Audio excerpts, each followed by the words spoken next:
നീലേശ്വരം കടിഞ്ഞുമൂലയിലെ ദാമോദരൻ മേസ്ത്രിക്ക് ശിഷ്യസമൂഹത്തിന്റെ ആദരം. 6.5 പതിറ്റാണ്ട് കാലത്തെ കർമ്മപാതയിൽ ദാമോദരൻ മേസ്ത്രി ജീവിതപാഠം പകർന്നു നൽകിയവർ അനവധിയാണ്. This news sponsored by Forever for everyone. Shobhika Weddings, Big Mall, Kanjangad, Kozhikode, Koilandi and Kutyadi.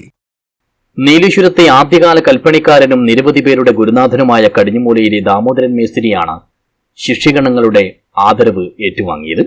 15-ാം വയസ്സിൽ കൽപ്പണി ആരംഭിച്ച ഇദ്ദേഹം 71-ാം വയസ്സിൽ വിശ്രമ ജീവിതത്തിലേക്ക് കടക്കുമ്പോൾ പണിതൊരുക്കിയത് 100 കണക്കിന് ഭവനങ്ങൾ. ഇതിനിടയിൽ അന്ന് കൂടെയുണ്ടായിരുന്നവരിൽ പലരും പല മേഖലയിൽ തങ്ങളുടേതായ ഇടം ഉറപ്പിച്ചു. നീലേശ്വരം കോട്ടപ്പുറത്തെ ഹൗസ് ബോട്ടിലാണ് ആദരവ് പരിപാടി സംഘടിപ്പിച്ചത്. കോട്ടപ്പുറം ശ്രീ വൈകുണ്ഠേശ്വര ക്ഷേത്രം പ്രസിഡന്റ് മലപ്പിൽ സുകുമാരൻ, കാലിക്കടവ് കരക്കക്കാവ് ഭഗവതി ക്ഷേത്രത്തിലെ ഭാസ്കരൻ വെളിച്ചപ്പാടൻ എന്നിവർ ചേർന്ന് ദാമോദരൻ മേസ്ത്രിക്കുള്ള ആദരവ് അർപ്പിച്ചു.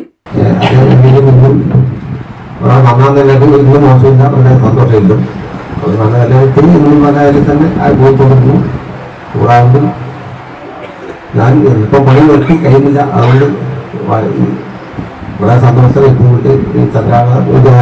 ഭരതന് വളരെ പ്രോത്സാഹനം നമ്മൾ പ്രാവശ്യമായിട്ട് വേണ്ടിയപ്പോൾ എല്ലാ കാര്യത്തിലും നല്ല നിൽക്കുമ്പോഴെങ്കിലും ഇതുപോലെ എണ്ണം പോട്ടുമില്ല.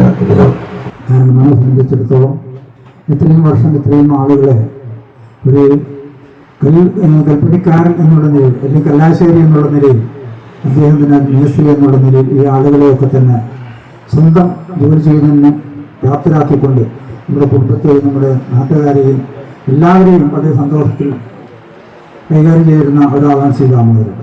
ടി പി ഭരതൻ അധ്യക്ഷനായി. T V Krishnan, A V Vinod Kumar, K V Krishnan എന്നിവർ സംസാരിച്ചു. കെ പി ശശിധരൻ സ്വാഗതവും പി കെ ഭരതൻ നന്ദിയും പറഞ്ഞു. തുടർന്ന് കുടുംബാംഗങ്ങൾ വിവിധ കലാപരിപാടികളും അവതരിപ്പിച്ചു. News bureau, Cheruvathur.